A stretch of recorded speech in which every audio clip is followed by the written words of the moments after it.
Todos os olhares estavam voltados para ele, mas ninguém se aproximava. Um homem japonês havia entrado sozinho no saguão do Hotel Colonial de Paraty e tentava com voz serena se comunicar, mas suas palavras simplesmente se perdiam no ar. Ninguém entendia, e ele também não parecia saber como pedir ajuda. Foi então que, sem chamar atenção, uma faxineira parou no meio do corredor e escutou. Antes de continuar, já se inscreva no canal, deixe seu like e nos conte nos comentários de onde você está acompanhando. Por que alguém viria do outro lado do mundo para um lugar tão escondido no Brasil, apenas para ser ignorado? E por que aquela mulher, invisível para todos, parecia entender exatamente o que ele dizia, sem que ninguém soubesse disso até então? Era fim de tarde, quando Miyoshi Takeda cruzou a entrada do Hotel do Carmo, um casarão antigo à beira do morro. O sol alaranjado invadia os vitrais coloniais, enquanto os sinos da igreja marcavam 6 horas em ponto. Miyoshi carregava uma mala de couro gasto e uma única foto dobrada. Seu terno claro estava amassado pelo voo longo, mas seu olhar era limpo e firme, como quem buscava algo que só o coração ainda lembrava. A recepcionista Joana tentou atendê-lo, mas logo ficou perdida. O idioma, o sotaque, a pressão do momento. Chamou o gerente. Senhor. Cláudio desceu com expressão cansada, lançou um sorriso profissional e fez um gesto universal. Espera, por favor. Miyoshi, gentil, apenas inclinou a cabeça, mas a frustração em seus olhos era visível. Ele apontava para a foto repetidamente, falando baixinho em japonês. Cláudio não fazia ideia do que estava sendo dito, mas também não queria demonstrar isso. Apenas pediu que o hóspede se sentasse no sofá e ofereceu um copo d'água. Atrás do balcão de limpeza, Rosa Helena observava. Tinha uma vassoura na mão, mas não varria. Aquele tom de voz, aquela expressão, aquela foto. Havia algo ali que ela reconhecia, algo que se recusava a ficar enterrado. Ela respirou fundo.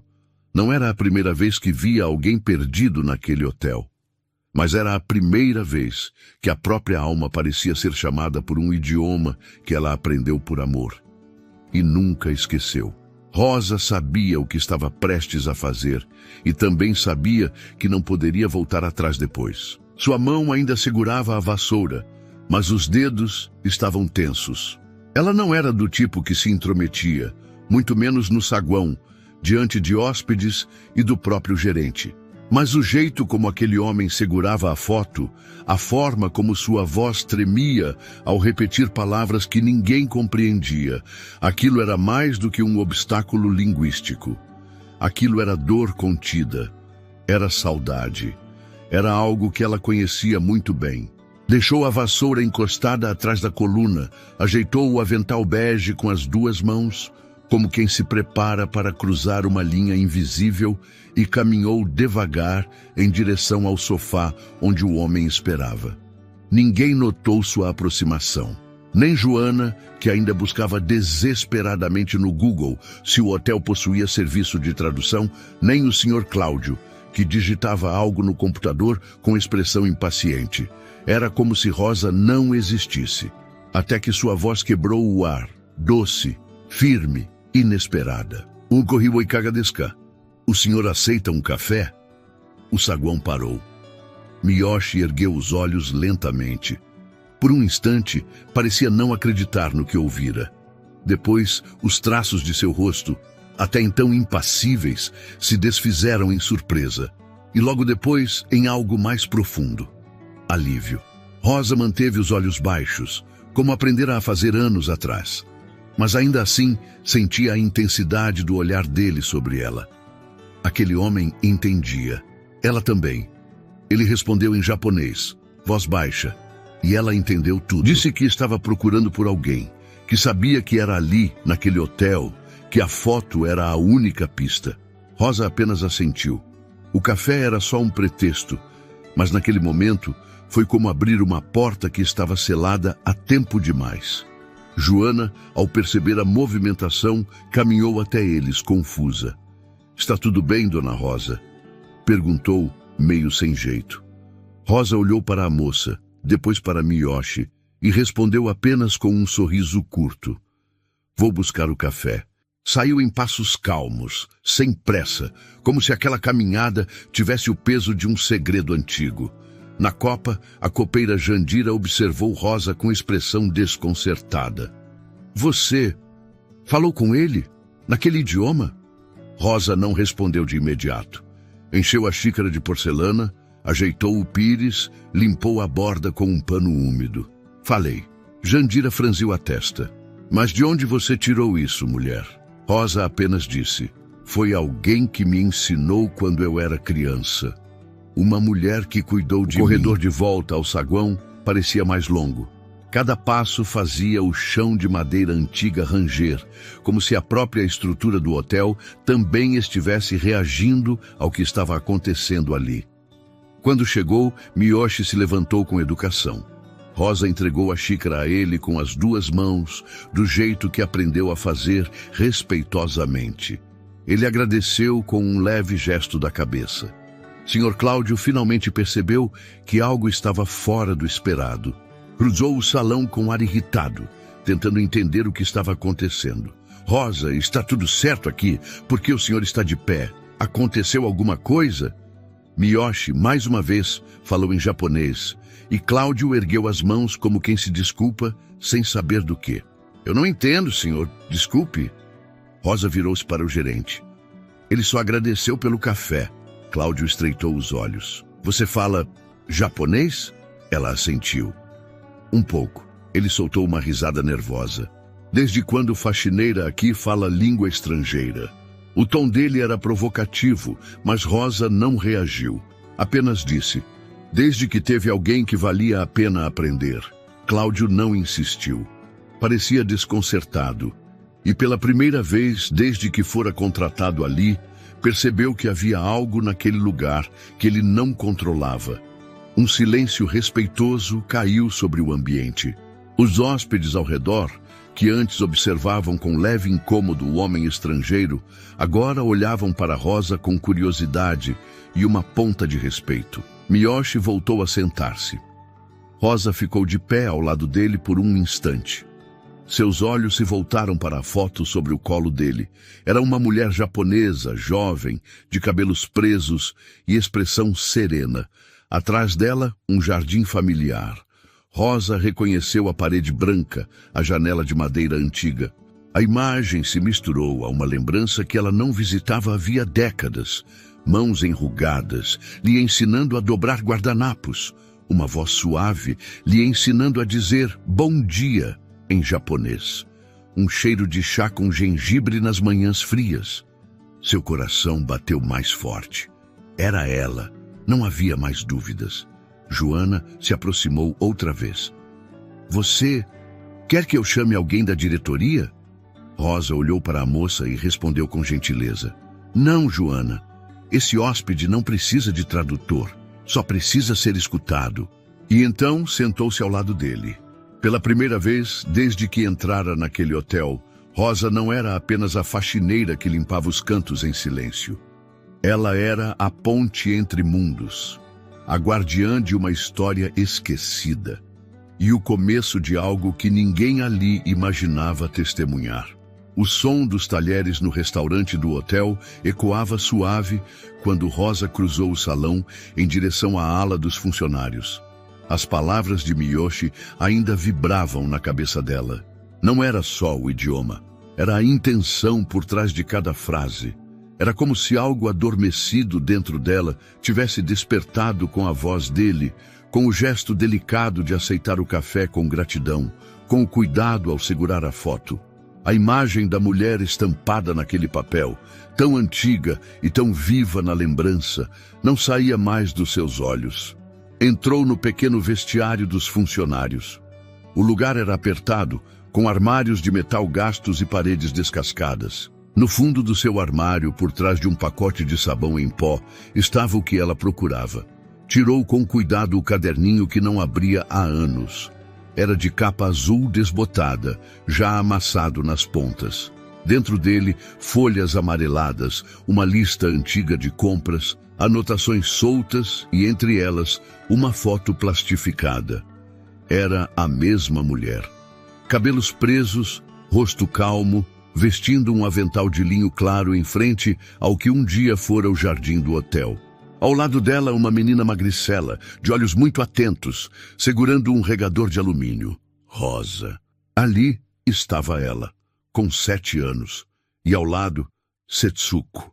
Sentou-se no banco de madeira com o coração apertado. O cheiro do tempo vinha junto com a foto. Setsuko não era parente, nem babá, nem professora. Era algo mais difícil de explicar.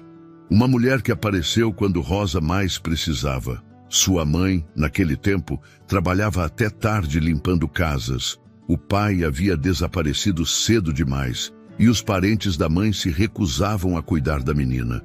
Foi então que a cozinheira japonesa do hotel, discreta e sempre vestida de branco, começou a deixar um prato a mais na cozinha, um travesseiro encostado num canto, um livro ilustrado com kanjis desenhados à mão.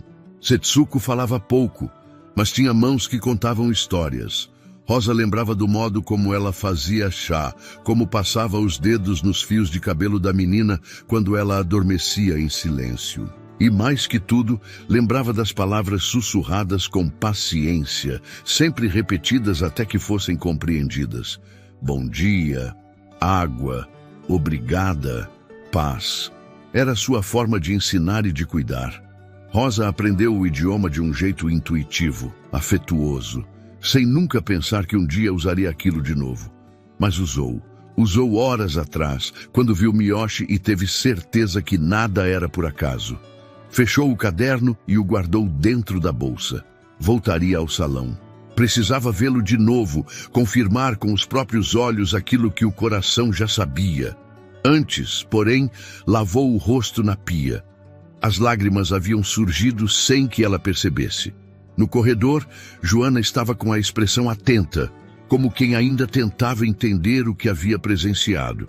Quando viu Rosa, se aproximou devagar. "Você conhecia ele?" perguntou baixinho. Rosa balançou a cabeça. "Nunca vi, mas eu conhecia ela." Joana pareceu confusa, mas não quis insistir. Olhou para a mão de Rosa e viu o caderninho. A foto deslizou um pouco para fora. "É ela? A da foto dele?" "É", Rosa respondeu. "Essa mulher, ela me ensinou japonês. Cuidou de mim por 2 anos, depois desapareceu." "Desapareceu?"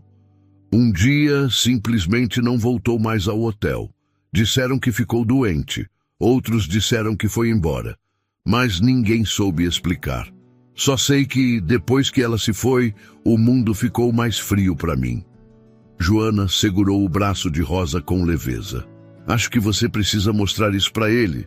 Rosa hesitou. Mostrar a foto, sim, mas como contar o que aquilo significava? Como explicar a alguém que sua mãe havia cuidado de uma criança desconhecida, enquanto do outro lado do mundo, talvez ele acreditasse estar sozinho? No saguão, Miyoshi ainda estava sentado, observando o vitral da entrada, onde a luz começava a mudar com o cair da tarde. O copo de água ainda cheio ao lado. A xícara vazia repousando sobre o pires. Ele segurava novamente sua foto, olhando-a com uma intensidade que atravessava o tempo. Rosa se aproximou. Dessa vez, não disse nada. Sentou-se ao lado dele e colocou sua foto sobre a mesa, ao lado da dele. 2 imagens quase idênticas, tiradas no mesmo lugar, com o mesmo fundo, a mesma mulher. Ele olhou para a foto dela, depois para a sua.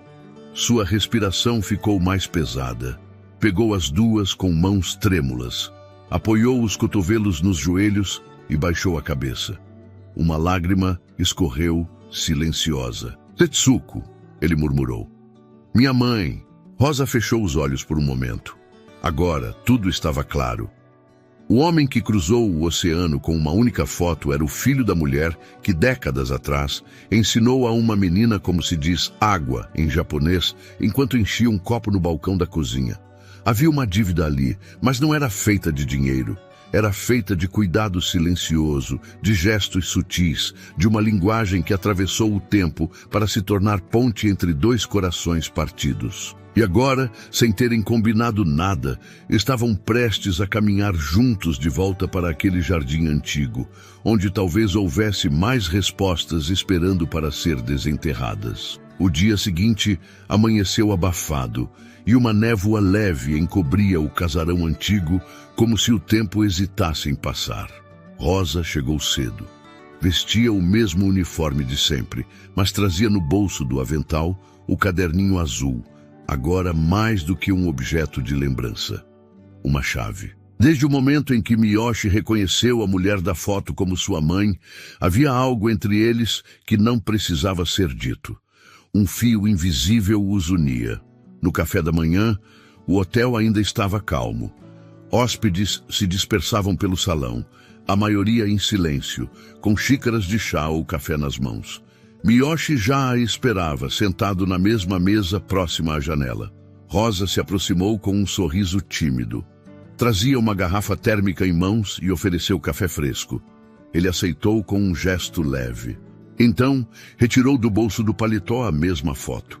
Estava dobrada, gasta, mas ele a manuseava com cuidado. Ela sentou-se. Não houve necessidade de muitas palavras.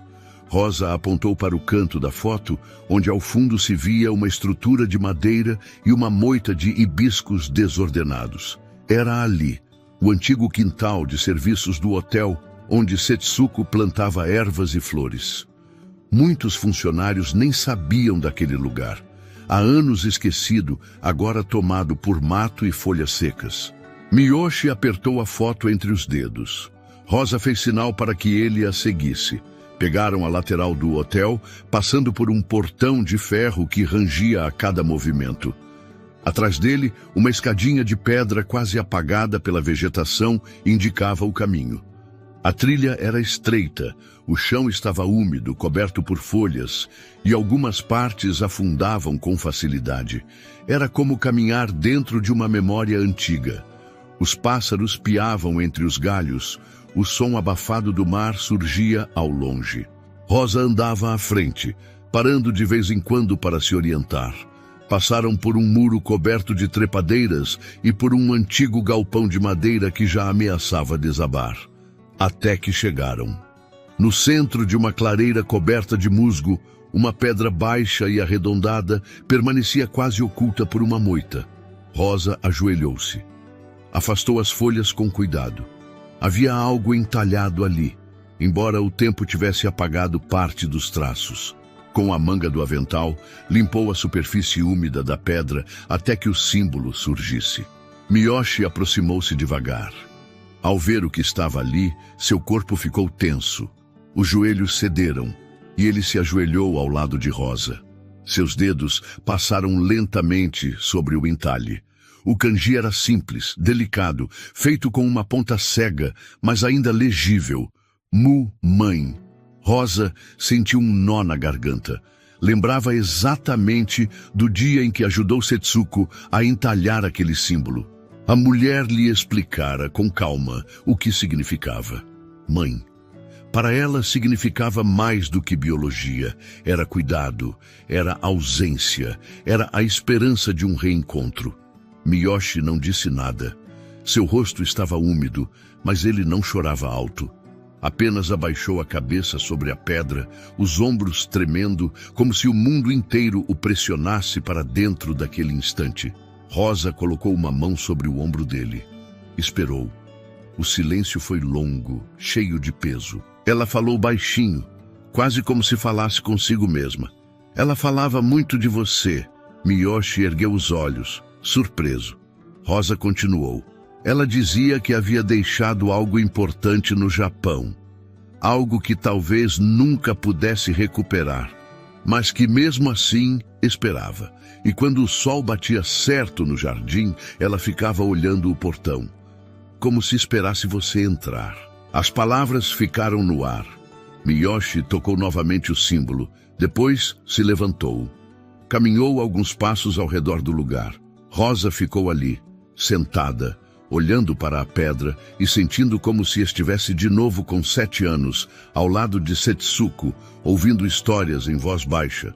Miyoshi encontrou uma raiz exposta, puxou-a devagar, revelando o que parecia ser uma tampa de ferro enferrujada. Olhou para Rosa com uma expressão incerta. Ela se aproximou. Ajudou a escavar ao redor com as mãos. A terra era escura, molhada. A tampa cedeu, revelando uma pequena caixa metálica.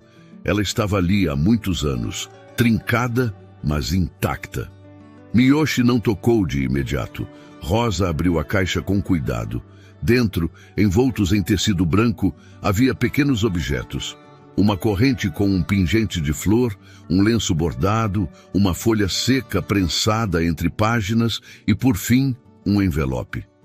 Miyoshi pegou o envelope com mãos lentas. Era endereçado a ele em japonês, com a letra firme de Setsuko. Rosa não disse nada.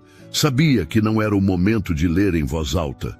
Sabia que a resposta estava ali e que talvez o que ele encontraria dentro daquele papel fosse mais do que uma explicação. Seria o reencontro com uma mulher que nunca parou de chamá-lo, mesmo do outro lado do oceano. Ali, naquele espaço esquecido do hotel, onde as raízes haviam escondido verdades durante anos, mãe e filho se reencontravam de uma forma que nem o tempo foi capaz de impedir. Miyoshi segurava o envelope com a reverência de quem segura um relicário. Sentado no banco de madeira que Rosa havia improvisado ao lado da pedra, ele manteve os olhos fixos no nome escrito em kanji. Os dedos acariciavam o papel como se pudessem absorver ali mesmo a presença da mulher que havia desaparecido tantos anos atrás. O tempo parecia ter parado naquela clareira, e o canto dos pássaros ao longe era o único som que lembrava que o mundo ainda girava além daquela descoberta. Rosa permanecia em silêncio, sentada a poucos passos.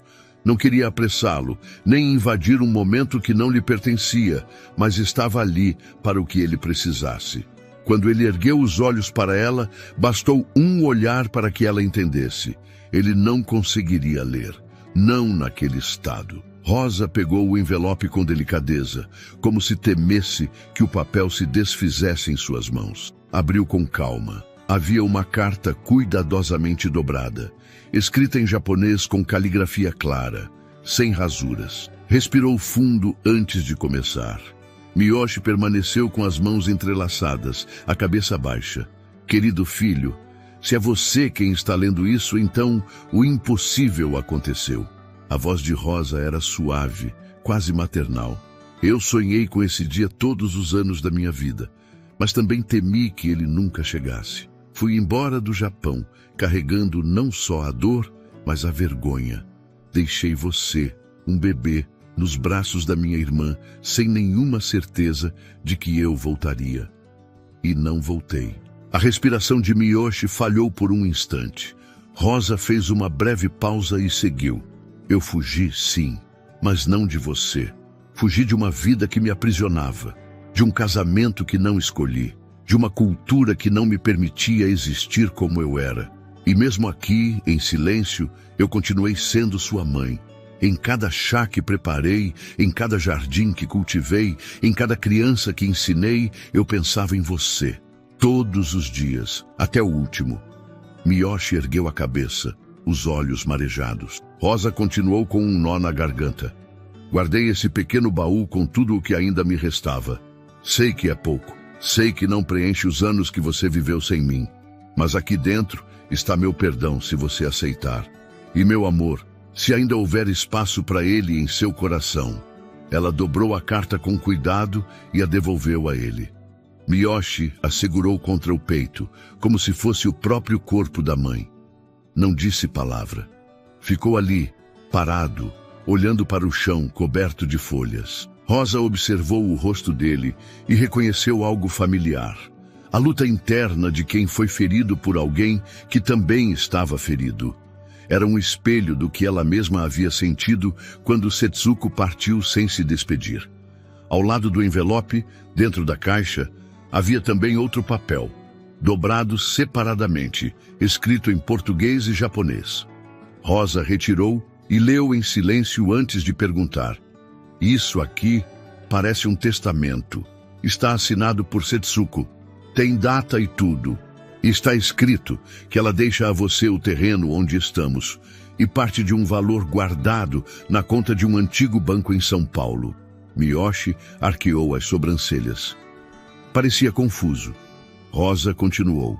Ela escreveu que sabia que talvez você nunca viesse, mas que, se viesse, queria que esse lugar fosse seu, e que, se você não quisesse ficar com nada, que ao menos plantasse algo novo sobre esse chão. Algo que crescesse bonito, mesmo com raízes antigas. Ele fechou os olhos e respirou fundo. Rosa não se mexeu. Deixou que o silêncio fizesse o que as palavras não conseguiam.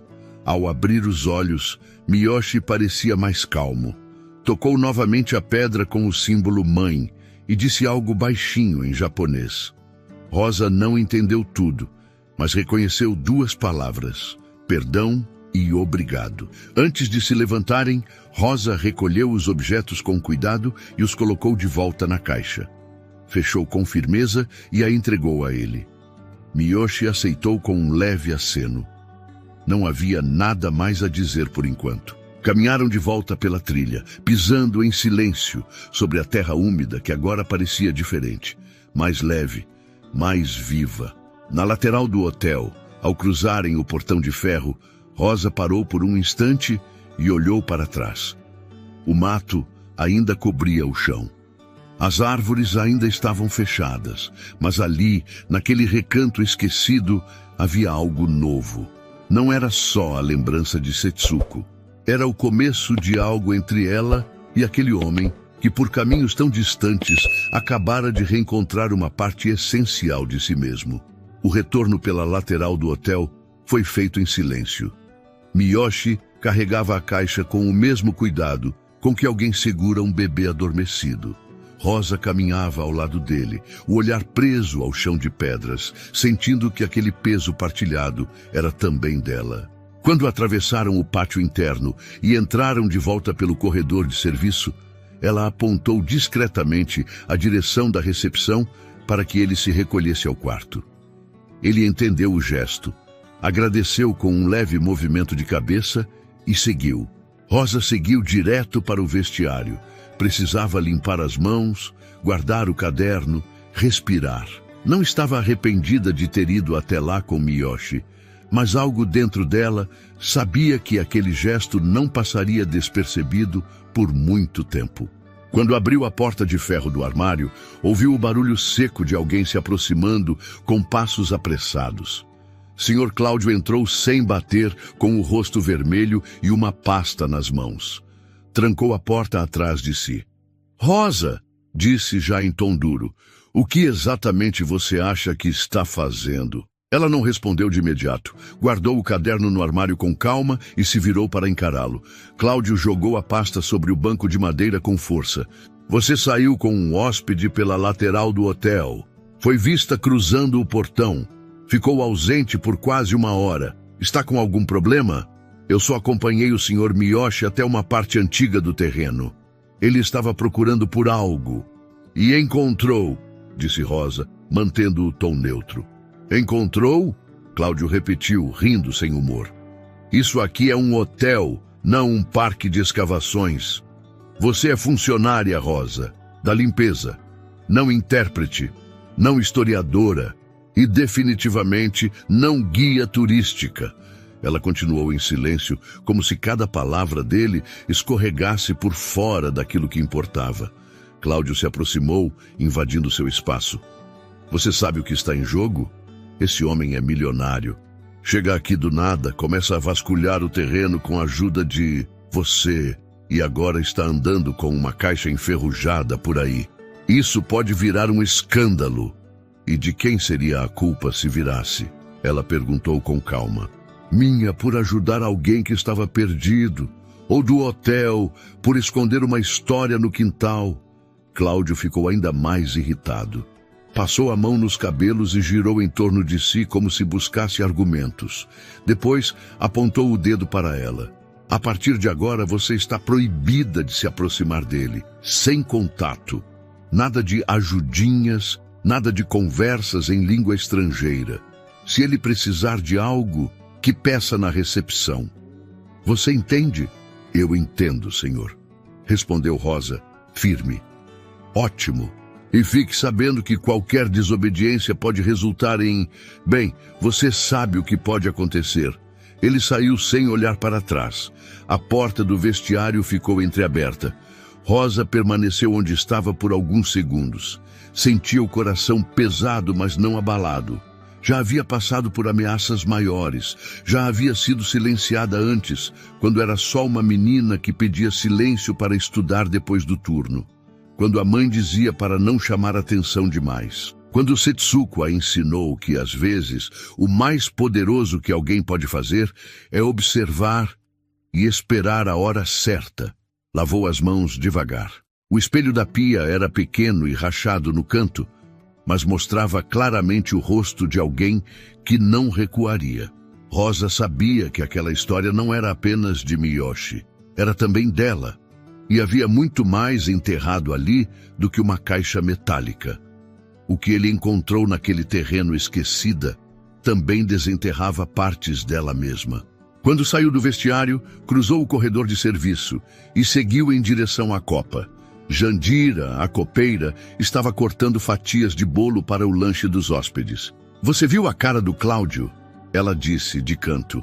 Parecia que ia explodir. Ele está com medo, respondeu Rosa, pegando uma garrafa térmica. Medo de quê? De não controlar tudo. Jandira não entendeu, mas Rosa não explicou. Passou direto e foi até a área dos fundos, onde Joana organizava as toalhas de rosto. Quando viu Rosa, foi ao encontro dela. O que aconteceu? Fui proibida de ajudar o Sr. Miyoshi, de me aproximar dele. E o que você vai fazer? Rosa olhou para a jovem e, sem hesitar, respondeu: continuar ajudando. Pegou uma folha de papel em branco, uma caneta azul, e se sentou à mesa do depósito. Começou a copiar, linha por linha, a carta de Setsuko. Depois, faria o mesmo com o testamento. Se algo acontecesse, se Cláudio tentasse esconder ou apagar aquela história, haveria cópias, provas, rastros. Joana ficou parada, observando em silêncio. Então, se aproximou e disse baixinho: me deixa ajudar. Rosa ergueu os olhos. Viu sinceridade e determinação. Pega outra caneta. Temos muito o que registrar. E ali, entre pilhas de toalhas e potes de desinfetante, duas mulheres que até então pareciam invisíveis começaram a dar forma a uma verdade que não cabia mais nos porões da memória. O céu de Paraty começava a se tingir de dourado quando Rosa deixou o depósito. Sentia os dedos dormentes de tanto copiar as palavras de Setsuko, mas o coração, esse, seguia pulsando com firmeza. As cópias estavam guardadas num envelope marrom dentro de sua bolsa, junto com o caderninho azul. Joana havia voltado para a recepção, tentando manter o semblante tranquilo, mas Rosa sabia que os olhos dela continuavam atentos a tudo. O clima no hotel estava tenso. O Sr. Cláudio passava pelos corredores com passos duros, disfarçando preocupação com a autoridade. Nenhum hóspede parecia notar, mas os funcionários sabiam. Algo fora do script estava acontecendo ali, e a direção não estava gostando disso. Rosa passou pela copa, pegou uma garrafa de água e atravessou o saguão. Sabia que não podia se demorar. O turno já estava quase acabando e, com certeza, Cláudio tentaria pegá-la no final do expediente para mais uma conversa administrativa. Mas antes disso, precisava ver Miyoshi. Ele estava no jardim lateral, sentado em um banco de pedra. O mesmo banco onde, anos antes, Rosa costumava ouvir Setsuko cantarolar uma melodia baixa, sempre a mesma, enquanto regava as plantas. Ela se aproximou com passos firmes. Ele levantou o rosto e sorriu, um gesto contido, mas sincero. Ao seu lado, uma pasta de couro aberta e um pequeno envelope branco repousavam sobre o assento. Trouxe água, disse Rosa, oferecendo a garrafa. Miyoshi agradeceu em português com sotaque leve. Depois, pegou o envelope e estendeu a ela. Rosa franziu a testa, confusa. Abriu o papel. Era um cheque. O valor era alto, muito alto. A mão dela tremeu levemente. Não, murmurou. Eu não posso aceitar isso. Pode sim, disse ele com voz baixa, mas firme. É por tudo. Pelo café, pela língua, pela ponte. Rosa respirou fundo. Dobrou o cheque com cuidado e o devolveu. O que eu fiz? Não foi por dinheiro. Ele pareceu surpreso, mas não ofendido. Apenas curioso. Foi por ela, completou Rosa. E por mim também. Sentou-se ao lado dele, mantendo um espaço respeitoso. Olhou para o céu, agora tingido de laranja. As nuvens baixas sobre o mar pareciam dissolver o tempo. Depois de alguns segundos em silêncio, ela falou novamente. Quando eu era criança, não sabia o que era ser amada. Minha mãe me criou sozinha, sempre muito cansada. Mal tínhamos o que comer. E quando comecei a trabalhar no hotel, era só uma menina curiosa, perdida, sozinha. Foi sua mãe que me viu, que me ofereceu chá, comida, palavras. Ela me ensinou a dizer água, bom dia, desculpa. Ela não falava português direito, mas me entendia como ninguém. Miyoshi a escutava com atenção. O rosto estava sereno, os olhos fixos nela. Por isso, quando te ouvi falar, naquele dia no saguão, algo dentro de mim reconheceu. Não a sua voz, mas o significado, a falta, a espera, a mesma que eu sentia. Miyoshi abaixou a cabeça, como se digerisse tudo em silêncio. Depois, pegou a pequena pasta ao seu lado, abriu e tirou um caderno de couro. Dentro havia papéis, fotos, anotações. Ele tirou uma das folhas e a estendeu a Rosa. Era um desenho feito à mão. Um croque delicado de um pequeno jardim com uma cerejeira no centro. Ela sempre falava disso? Perguntou ele. De plantar algo? Rosa assentiu. Sempre. Dizia que tudo que é enterrado com carinho, um dia floresce. Miyoshi guardou o desenho de volta. Pegou o cheque que ela havia recusado e o colocou dentro da pasta sem insistir. Depois, olhou para Rosa mais uma vez.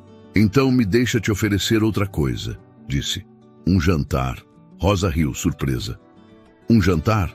Sim, um simples, só para agradecer. Ela hesitou. Não era uma mulher de aceitar convites assim, mas naquele momento nada parecia fora do lugar. E talvez pela primeira vez ela quisesse ser apenas uma mulher, não a faxineira, não a guardiã de segredos. Apenas alguém que disse sim para um momento que valia a pena existir. Está bem, respondeu, com os olhos brilhando. À noite, caminharam pelas ruas de pedra iluminadas por lampiões coloniais. Rosa vestia um vestido simples de algodão azul, os cabelos soltos e os ombros um pouco curvados de timidez. Miyoshi, com o paletó dobrado no braço, parecia mais leve. Sentaram-se num pequeno restaurante à beira do canal. Não falaram muito, mas quando o garçom trouxe o chá de gengibre com casca de laranja, Rosa sorriu. E Miyoshi também. Às vezes, há encontros que não precisam de tradução. Eles acontecem inteiros, como uma flor que desabrocha depois de anos esperando a estação certa. E naquela noite, para ti parecia sussurrar que aquela estação, enfim, havia chegado. O dia seguinte amanheceu úmido, com uma névoa fina cobrindo os telhados de Paraty. Rosa chegou ao hotel antes do horário de costume, ainda sentindo nos pés a memória da caminhada da noite anterior. O jantar com Miyoshi havia sido sereno, silencioso e carregado de tudo o que não precisava ser dito. Algo dentro dela havia se ajeitado. Como se aquela conversa contida tivesse arrumado uma parte desordenada da alma. Atravessando o saguão com a garrafa de café nas mãos, Rosa percebeu a presença de Dona Alzira na poltrona de sempre, próxima à janela. A senhora estava com um chale de crochê cinza sobre os ombros e um livro aberto no colo, embora não parecesse estar lendo. Ela fitava a rua com os olhos apertados, como quem procurava alguma coisa além da bruma. Rosa, chamou ela, sem desviar o olhar da janela. Rosa se aproximou. Bom dia, dona Alzira. Quer um cafezinho? Quero. Mas antes disso, preciso te entregar uma coisa. A voz da senhora estava mais firme que o habitual. Tirou do meio do livro um envelope amarelado pelo tempo, preso por uma fita azul desbotada. Ela me deu isso há muitos anos. Pediu que eu entregasse caso um dia o menino aparecesse. Eu não sabia que menino era esse, mas ontem, quando vi vocês dois juntos ali no jardim, eu entendi. Rosa pegou o envelope com as mãos já trêmulas. Reconheceu a letra de imediato. Era a mesma dos bilhetes deixados por Setsuko na cozinha, do nome escrito no testamento, da assinatura na carta lida dias antes. O papel tinha cheiro de baú fechado, de coisa guardada com dor. Rosa segurou firme e fez que sim com a cabeça. Obrigada por ter guardado. Eu guardei porque senti que era importante e porque ela me olhou nos olhos quando pediu. Não se nega isso a uma mulher como ela. Dona Alzira se recostou na cadeira, respirando fundo. Rosa, com o envelope em mãos, atravessou o saguão devagar. Passou pelo balcão da recepção, onde Joana lhe lançou um olhar discreto de apoio e seguiu para o corredor dos quartos. Bateu na porta do 103. Esperou. Miyoshi abriu segundos depois, vestindo uma camisa de linho e calça leve. Estava calmo, mas havia no rosto dele um traço de cansaço que não era físico. Tenho algo para te mostrar, disse Rosa, erguendo o envelope. Ele assentiu e a convidou a entrar. O quarto era simples, mas bem iluminado. A mala dele estava encostada no canto ainda aberta. A caixa metálica repousava sobre a mesa, ao lado de um livro e da pasta de couro. Rosa entregou o envelope. Ele o segurou como fizera com a primeira carta, mas dessa vez os olhos se demoraram na fita. Desatou-a com cuidado. Retirou a folha dobrada e a abriu lentamente. Não disse nada, apenas estendeu o papel para Rosa, como quem pede ajuda para atravessar algo grande demais sozinho. Ela leu em voz baixa. Meu filho, se este papel chegou até você, é porque minha promessa foi cumprida. Sempre acreditei que o amor sobrevive ao tempo, e que mesmo separados por oceanos, um dia os corações se encontram. Quis escrever essa carta 1000 vezes, mas sempre parei no medo. Medo de te machucar, medo de ser odiada, medo de que minhas palavras não bastassem. Fui uma mãe ausente, mas nunca fui uma mãe indiferente. Cada noite em que me deitei nesta terra estrangeira, imaginei o seu rosto. Tentei reconstruir sua voz com pedaços da infância. Tentei manter viva a sua imagem com os traços da memória. Não tenho como devolver os anos, não tenho como apagar a ausência, mas tenho algo que talvez ainda valha, a verdade. Eu amei você e continuo amando de onde estiver. Se puder me perdoar, saberei que minha história não foi em vão. Setsuko. Rosa terminou de ler com a voz embargada. Miyoshi tinha os olhos marejados, mas não chorava. Respirava fundo, tentando manter dentro de si o que queria escapar. Ela escreveu isso para você, disse Rosa, dobrando o papel com cuidado, e confiou que alguém um dia entregaria. Miyoshi não respondeu. Pegou a carta de volta e a guardou na pasta. Depois, sentou-se na cama e olhou para Rosa por um longo momento. Quando eu era criança, eu sonhava com a volta dela. Não com raiva, não para exigir nada. Eu só queria entender por quê. Por que ela me deixou?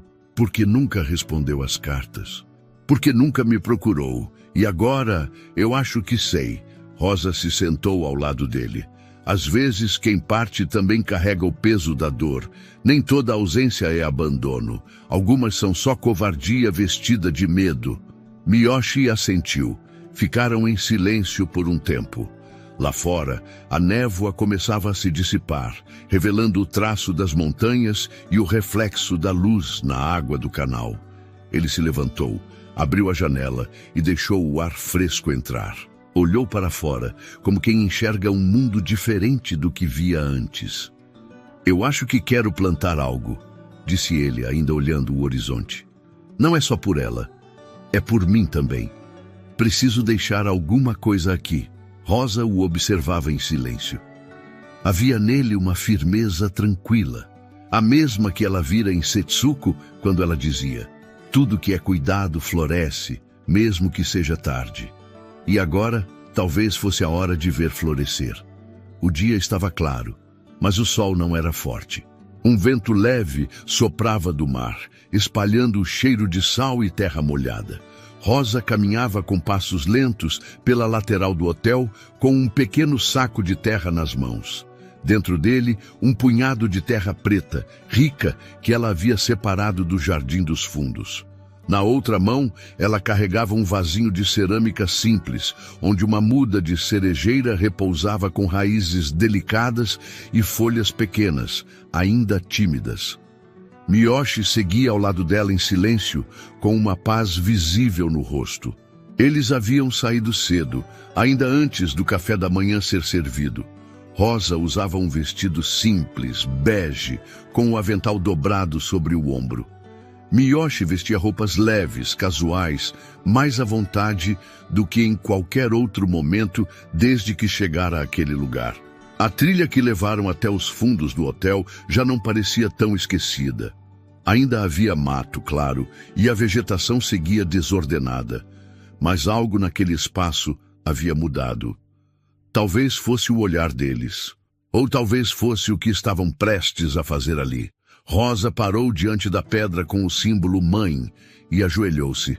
Miyoshi fez o mesmo. Ela afastou com cuidado as folhas secas e limpou a terra com as mãos, até que um círculo de chão úmido ficasse livre para receber a muda. Ele retirou a pequena árvore do vaso com gentileza, como quem entrega um presente antigo. Rosa ajudou a acomodar as raízes na terra. As mãos dos dois se tocaram por um instante e nenhum dos dois recuou. Miyoshi segurava o caule com firmeza, mas com ternura, enquanto Rosa cobria a base com a terra escura. Ao lado, ela abriu a garrafa de água que havia trazido e molhou o solo com cuidado. O silêncio era absoluto, mas não vazio. O canto de um sabiá ao longe, o som das folhas dançando ao vento, os gestos lentos e sincronizados dos dois. Tudo fazia daquele momento algo que palavras não dariam conta de explicar. Depois que tudo estava pronto, Miyoshi sentou-se no chão, ainda observando a muda, como se precisasse memorizar cada detalhe daquilo. As raízes já estavam no lugar, o caule firme, e as primeiras folhas balançavam com leveza. Rosa sentou ao lado dele, ainda com as mãos sujas de terra. Ele virou o rosto em sua direção e, com os olhos calmos, falou em japonês. Anata Hamu no Shendesu. Você é a voz da minha mãe. Rosa demorou um instante.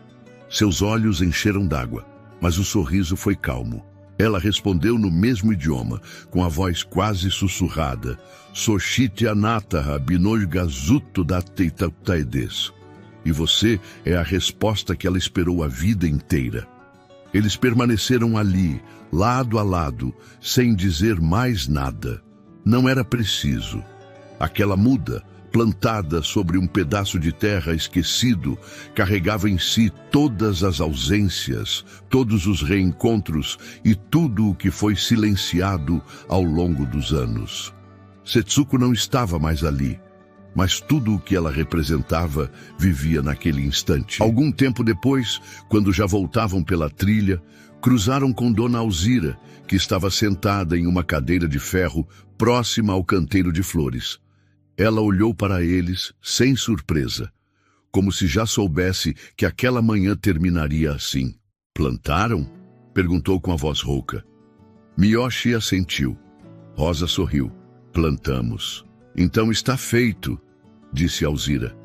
O que nasce da dor também pode dar flor se for bem regado. No saguão, o movimento já começava.